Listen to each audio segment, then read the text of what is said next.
Bom, nessa lista 6 a gente tem apenas um exercício que consiste em fazer um programa usando os conceitos de classe e métodos abstratos e os conceitos de herança por poliformismo que foram vistos na aula, para a gente ler dados de contribuintes, que podem ser pessoa física ou jurídica, e depois mostrar, né, o valor do imposto que é pago por cada um deles, de acordo com os dados que foram fornecidos pelo usuário, e no final ainda mostrar o total de impostos arrecadados.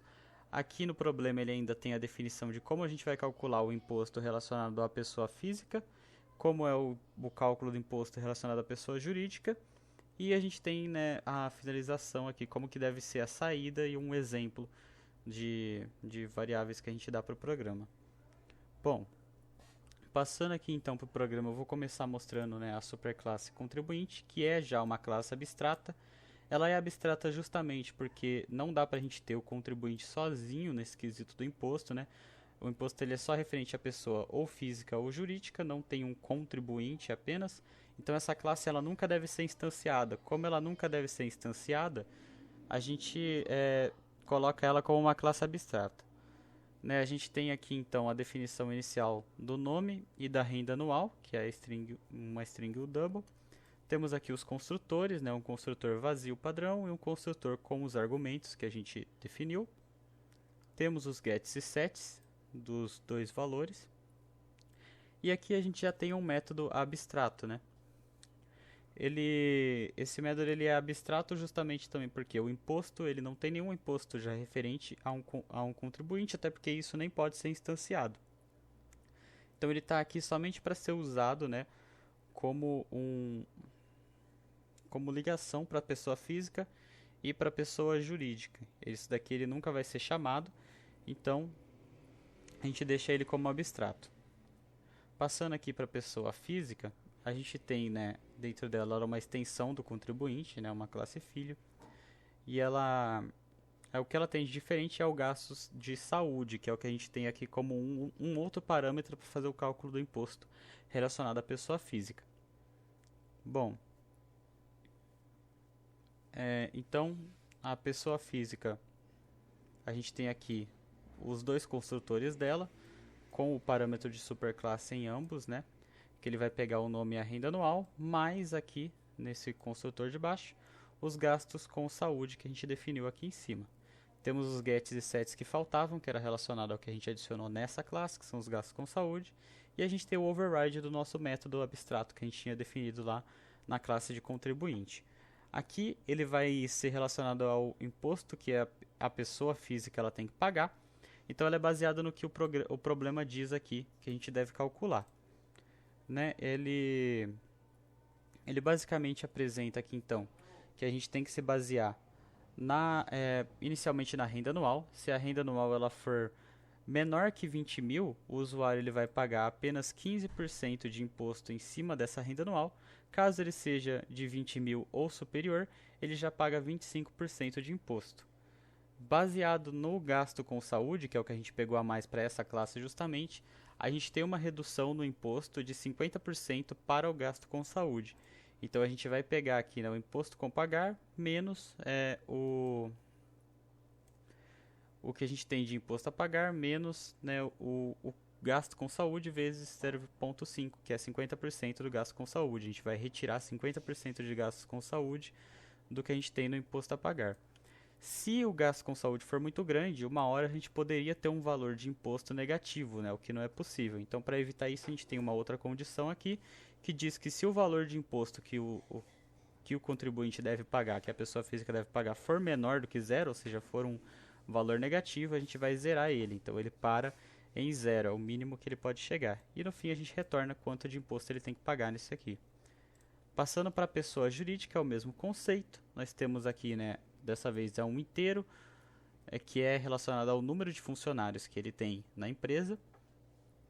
A gente tem aqui, né, para a pessoa jurídica os construtores e os gets e sets relacionados ao número de funcionários. E o override dela aqui dessa vez é bem mais simples. Ele só tem como parâmetro o próprio número de funcionários, né? Se o número de funcionários for maior do que 10, ele vai ter um imposto menor.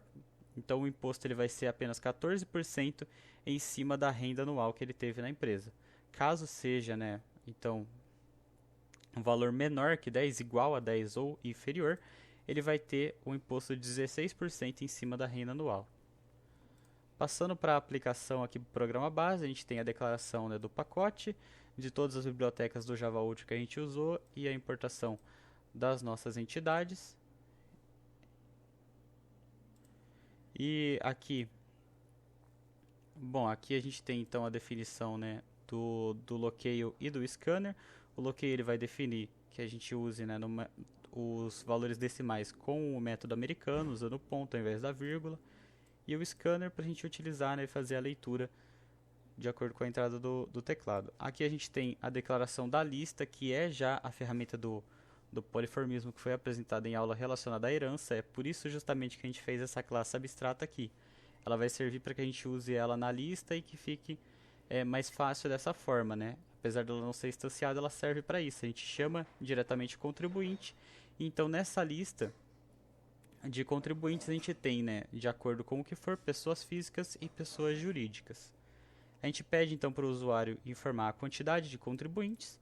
Baseado no que ele informou, a gente roda um laço for que vai, né, de 1 até o número de contribuintes. Até que se for igual ao número de contribuintes, no caso. Decidi começar em 1 e ir até menor ou igual, já para facilitar aqui, né, na hora da impressão. A gente tem a impressão então de qual contribuinte está sendo anotado os dados, e a gente tem a primeira pergunta de dado para o usuário, que é para ele inserir se é uma pessoa física ou jurídica. Uma vez ele pode inserir F ou J, eu coloquei aqui para ser, né, tanto minúsculo quanto maiúsculo. Se ele inserir um valor válido, a gente entra no programa. Caso ele insira um valor inválido, eu digo para ele que o valor inserido não é válido e dou um exit do programa inteiro, porque ele não pede justamente para que a gente continue, né, pedindo para o usuário inserir até que ele insira um valor correto. Eu só dei um exit só para ter aqui funcionando os valores não válidos. Assumindo que ele inseriu um valor válido, a gente pede para o usuário entrar com o nome, com a renda anual, e aí a gente tem dois ifs, né, que vão verificar se ele é pessoa física, o que vai fazer de acordo com o que ele inseriu para pessoa física ou para pessoa jurídica. Se for uma pessoa física, né, se ele inseriu F, ele vai pedir para ele inserir os gastos com saúde, que é justamente o valor que a gente quer ter a mais, e ele vai, ao mesmo tempo que instanciar a nossa pessoa física, já vai inserir essa pessoa já na nossa lista de contribuintes, né? Já vai adicionar. A mesma coisa para o contribuinte jurídico, ele vai pedir o número de empregados como um inteiro e já vai mandar para a instância da nossa pessoa jurídica e inserir na nossa lista. Uma vez que ele fez isso para todos os números de contribuinte, para todos os contribuintes, ele vai sair do laço. Saindo do laço ele já tem a impressão, então a gente tem a impressão dos impostos pagos. Aqui eu já deixei o imposto total porque eu fiz o cálculo do imposto juntamente, né, com a impressão do imposto de cada usuário. Então eu vou passar a primeira parte do cálculo do imposto total. O imposto total ele inicia em 0 aqui por fora, porque a gente tem que usar ele não só dentro do for, né, a gente usa ele já por fora aqui também. E uma vez que ele vai passar lista, contribuinte por contribuinte da nossa lista, armazenar aqui no contribuinte, vai pegar e vai fazer a somatória, né, no nosso imposto total do contribuinte ponto imposto, né? Ele vai justamente pegar o nosso método. Como o nosso método aqui é abstrato, ele vai pegar justamente o método da pessoa que foi instanciada. Se foi instanciada uma pessoa física, ele pega o método que está aqui dentro, por conta do override. Se for uma pessoa jurídica, ele pega esse método. Então ele vai instanciar corretamente. Uma vez que ele passar esse for inteiro, ele vai ter um imposto total aqui dentro, né? Ele fez justamente a somatória, né? A outra parte que a for-each faz é fazer já a impressão. Então a gente já tem aqui um println que ele vai imprimir para cada contribuinte que for sendo armazenado da lista, ele vai imprimir o nome dele através do getNome e o valor de imposto que ele tem que pagar no formato, né, de 2 casas decimais depois do ponto. Aí a gente tem aqui a impressão do imposto total, que é justamente o imposto total que a gente tinha calculado como variável aqui. E por fim a gente só fecha o scanner. O programa no fim ele fica da seguinte forma. Eu vou usar como base aqui o exemplo, né? Então são 3 contribuintes. O primeiro é uma pessoa física, nome Alex, renda anual 50 mil, gastos com saúde de 2 mil. O segundo contribuinte é uma pessoa jurídica, o nome é a empresa Softtech, a renda anual dela é de 400 mil, o número de empregados dela é de 25 empregados, e o terceiro contribuinte é novamente uma pessoa física, o nome dele é Bob, a renda anual dele foi de 120 mil, os gastos com saúde foi de 1.000, e aí a gente tem, né, da mesma forma que antes, né, os impostos pagos do Alex 11.500, da Softtech 56 mil, do Bob 29.500 e o total de impostos, né, a somatória de todo mundo, 97 mil dólares de imposto, né? E é isso.